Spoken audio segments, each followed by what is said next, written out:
Good morning, all students. Myself, Dr. Pritam Singh, और आज आपके सामने हम डिस्कस करेंगे BSc part third year inorganic chemistry unit first. सबसे पहले हम डिस्कस करते हैं कठोर एवं मृदु क्षार। कठोर एवं मृदु अम्ल तथा क्षार, बेसिकली कंसेप्ट जो है ये कठोर एवं मृदु अम्ल क्षार, जिसको hard and soft acid and base theory कहा जाता है, HSAB प्रिंसिपल। पियर्सन की अवधारणाएं या पियर्सन ने इस कंसेप्ट को दिया था। तो पियर्सन के अनुसार पियर्सन ने ये कहा था कि कठोर अम्ल और कठोर अम्ल तथा मृदु अम्ल, ठीक है, एवं क्षार, ये एक सामान्य एसिड बेस अभिक्रिया है। जिसे हम एक सिंपल सा एग्जांपल लेते हैं, जैसे सपोज A+B, ठीक है। A यहाँ पर है लुईसम और B यहाँ पर है लुईस क्षार।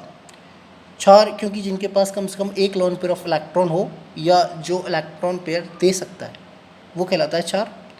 तो A+B की अपन रिएक्शन करवाते हैं तो AB एक कॉम्प्लेक्स बना, ठीक है। तो पियर्सन की अवधारणा यह है कि उसकी सिद्धांत के अनुसार मृदु क्षार वे होते हैं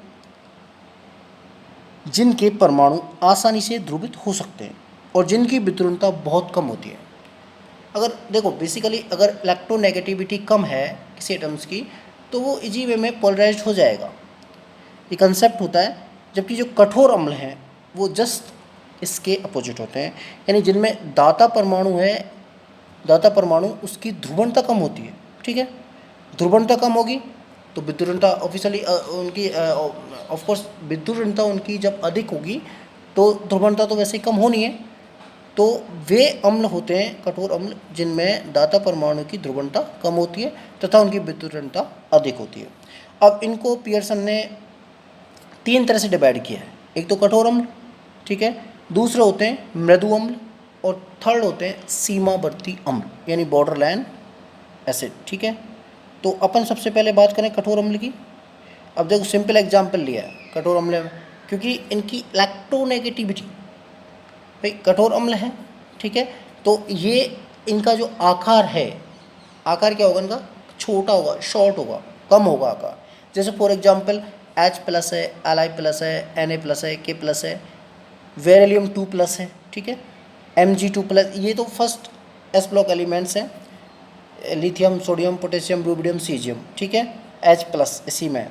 second S block elements V2+ beryllium, Mg2+, calcium 2+, strontium है, वेरियम है और BCH3 का होल ट्वाइस, एक कॉम्प्लेक्स है। फिर अपन ट्रांजिशन एलिमेंट्स पे आ जाते हैं थोड़ा सा, ठीक है। तो ट्रांजिशन स्कैंडियम 3+ है, लैंथेनम 3+ है, अब लैंथेनम उसके बाद सीरियम 4+, गैडोलियम 3+, ल्यूटेशियम और थोरियम, ये आ जाए आपके F block elements. Uranium, UO2 2+ और प्लूटोनियम, ये F ब्लॉक एलिमेंट्स होते हैं। अब 3D में भी और देखो 3D में कौन कौन से हो सकते हैं जिनकी ऑक्सीजन स्टेट बढ़ रही है, यहाँ पर इलेक्ट्रॉन निकल रहे हैं, इलेक्ट्रॉन निकल रहे हैं, तो इलेक्ट्रॉन निकल रहे हैं और इलेक्ट्रॉन्स निकल रहे हैं तो उनका साइज छोटा हो रहा है, ठीक है, साइज छोटा है, ऑक्सीजन स्टेट बढ़ रही है उनकी। अब जैसे Ti4+ है, ठीक है, जर्केनियम 4+ है, हैफनियम है, Cr3+ है, Cr6+ है, मोलिब्डेनम ऑक्साइड 3+ है, टंगस्टन ऑक्साइड है 4+, Mn2+ है, Mn7+ है, Fe3+ है, CO3+ है, सारे 3D ब्लॉक्स में आते हैं। इसके अलावा P ब्लॉक एलिमेंट्स भी हैं, ठीक है। P ब्लॉक में जैसे कैल्शियम है, ठीक है, Ne+ है, Si4+ है, Sn4+ है, ये सारे के सारे P ब्लॉक एलिमेंट्स हैं। 15th ग्रुप एलिमेंट्स हैं, हैलोजेंस भी हैं इसमें। इसके अलावा सीमावर्त, इसके बात करते हैं अपन मृदु अम्ल की। तो मृदु अम्ल में अपन बात करते हैं, देखो मृदु अम्ल में और कठोर अम्ल बेसिकली जो डिफरेंस अभी मैंने जस्ट बताया था थोड़ी देर पहले कि एक तो इनकी जो ऑक्सीजन अवस्था है उसमें डिफरेंस होगा, ठीक है। अब देखिए आपने वहाँ वो एटम्स होंगे जो इजी वे में इलेक्ट्रॉन निकाल सकते हैं कठोर अम्ल में, बट मृदु अम्ल जो होते हैं उनके ऑक्सीजन स्टेट, ठीक है, उनकी ऑक्सीडेशन कम होगी, यानी उनकी जो साइज है उसमें भी डिफरेंस होगा। ओके, जैसे अपन Pd2+ की बात करें, प्लेटिनम 2+ की बात करें, Pt4+ की बात करें, कार्बिन है, ठीक है, क्यूनोन है, और Cu+ है, Ag+ है, Au+ है, कैडमियम 2+ है, ये सारे के सारे एलिमेंट्स होते हैं, धातु आयन है, कौन से, जिनमें ऑक्सीडेशन स्टेट 0 होती है, वो सारे धातु आयन इसी में आते हैं, मृदु अम्ल।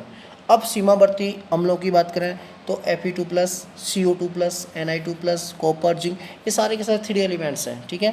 फिर Rs3+, Pb2+, Sn2+, NO+, Sb3+, Bi3+, SO2, ये सारे के सारे सीमावर्ती अम्ल होते हैं। तो ये वो अम्ल हैं, कठोर अम्ल, मृदु अम्ल, ठीक है। कठोर अम्ल आपके समझ में आ गया होगा कठोर अम्ल क्या होते हैं और मृदु अम्ल क्या होते हैं, ठीक है। अब देखिए थोड़ा सा अपन इनकी डिटेल में डेफिनेशन पे चर्चा करते हैं। मृदु अम्ल, सॉफ्ट एसिड, मृदु अम्ल होते हैं जिनके पास ऐसा इलेक्ट्रॉन ग्राही परमाणु हो, ठीक है।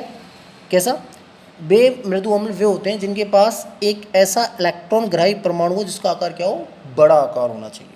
ओके, जिनका आकार बड़ा हो, उस पर धनावेश की जो मात्रा है, ऑक्सीजन स्टेट, उसकी ऑक्सीजन अवस्था क्या होनी चाहिए, कम होनी चाहिए, तथा बैलेंसी सेल में जो लोन पर इलेक्ट्रॉन्स हैं, ठीक है, एवं इलेक्ट्रॉन, वो P और D के इलेक्ट्रॉन्स होते हैं, ठीक है। P और D इलेक्ट्रॉन युग्म, इनकी विद्युत ऋणता क्या होती है, कम होती है, इलेक्ट्रोनेगेटिविटी कम है, ठीक है। तो यार इलेक्ट्रोनेगेटिविटी कम है, इट मीन्स क्या है, उसकी ध्रुवणता अधिक हो गई ना। ध्रुवणता क्यों अधिक होगी, इलेक्ट्रोनेगेटिविटी कम है, वो इजी वे में क्या करे हैं, इलेक्ट्रोनेगेटिविटी जिसकी कम है वो इजी वे में पोलराइज्ड हो जाएगा, ध्रुवित हो जाएगा। तो ध्रुवणता उनकी उच्च होती है, उच्च ध्रुवणता होती है, इसमें नेगेटिव चार्ज, यानी कि वो उनकी ऑलरेडी साइज है वो ज़्यादा होती है।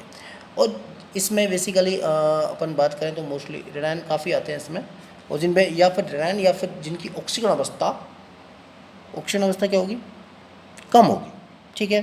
कम धनावेश में ऑक्सीजन अवस्था कम है, तो बेसिकली वही तो इसमें आएंगे। तथा जिनका इलेक्ट्रॉनिक विन्यास कन्फर्म नहीं है कि उत्कृष्ट गैस ऐसा ही हो, इसमें कोई ज़रूरी नहीं है, ठीक है, कि उनका इलेक्ट्रॉनिक विन्यास उत्कृष्ट गैस के विन्यास जैसा हो, ऐसा कुछ भी नहीं है। इसके अलावा अगर अपन कठोर अम्ल की बात करें, ये तो मृदु अम्ल, अब दोनों डिफरेंस क्या है वो देखिए एक बार।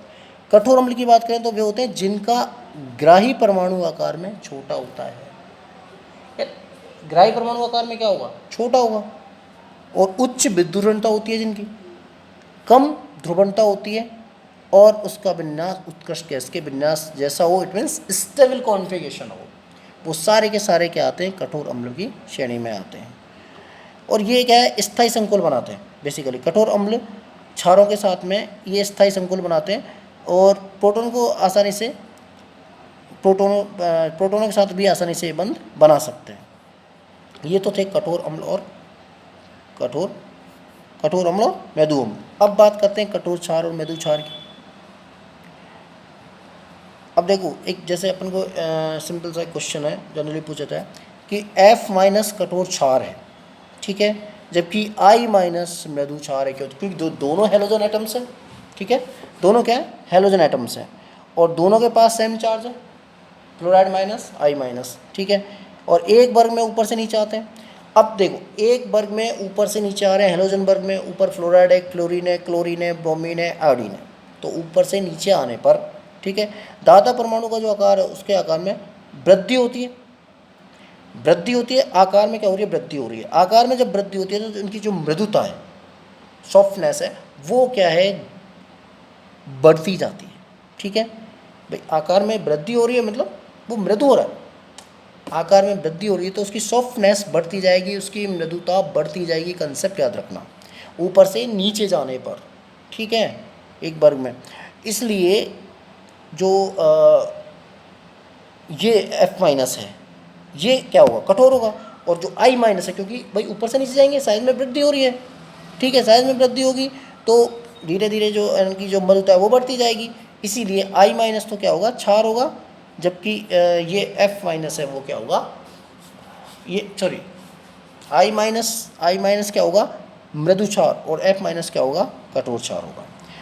और अब ऊपर से देखो, अब ये जो अपन वर्ग की बात करें ना, तो जो ऊपर से अपन नीचे चलेंगे ना, ऊपर से ऊपर फ्लोराइड माइनस है और नीचे आयोडाइड माइनस है, तो इनका जो ऊपर से नीचे जाएंगे ना, तो ऊपर से नीचे जाएंगे तो ऑक्सीकरण भी आसानी से हो जाएगा। बट जो ऊपर के जो एटम्स हैं उनका ऑक्सीकरण आसानी से नहीं होगा, जैसे फ्लोराइड उसका ऑक्सीकरण आसानी से नहीं होगा, इसीलिए वो क्या है, कठोर क्षार है, और जबकि आयोडाइड माइनस है वो क्या है, मृदु क्षार है। अब जैसे अपन एक कंसेप्ट की बात करें तो एक सिंपल सी रिएक्शन लेते हैं, एक मृदु अम्ल और मृदु क्षार, जो कॉम्प्लेक्स बनेगा एक मृदु अम्ल से मृदु क्षार से, कैसा होगा, स्थायी कॉम्प्लेक्स बनेगा। एक कठोर अम्ल और कठोर क्षार से बनेगा, वो भी स्थायी संकुल होगा। बट कठोर अम्ल और मृदु क्षार ये ले लिया तो जो संकुल बनेगा वो क्या बनेगा, अस्थायी संकुल बनेगा। और एक अपन ले मृदु अम्ल और मृदु कठोर क्षार, तब भी जो संकुल बनेगा वो अस्थायी संकुल बनेगा। तो पियर्सन का जो सिद्धांत है वो सिंपली ये कहता है कि किसी लुईस अम्ल तथा लुईस क्षार से बने हुए यौगिक, ठीक है, किसी लुईस अम्ल और लुईस क्षार से बने हुए यौगिक की स्टेबिलिटी है, उसका पता इस कंसेप्ट के द्वारा लगाया जा सकता है कि वो कॉम्प्लेक्स जो बनेगा वो स्थायी होगा या अस्थायी होगा। ठीक है, वो कॉम्प्लेक्स बना स्थायी होगा या अस्थायी होगा, और स्थायी होगा तो क्यों और अस्थायी होगा तो क्यों। तो ये था पियर्सन का कंसेप्ट। Thank you.